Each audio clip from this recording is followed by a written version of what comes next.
Ana.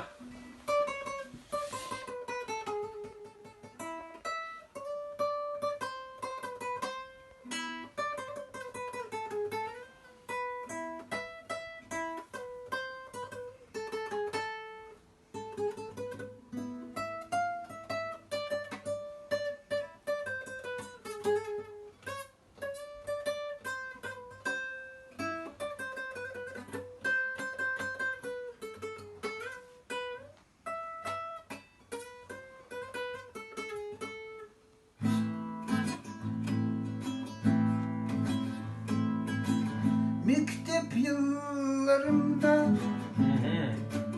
sen mecnun ettin. Oh. Ne gülleri salıp aklıma sana yettim.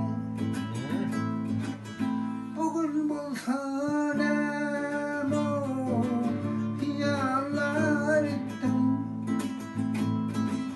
Ya pişman ediyor mi yaşlılığım benim.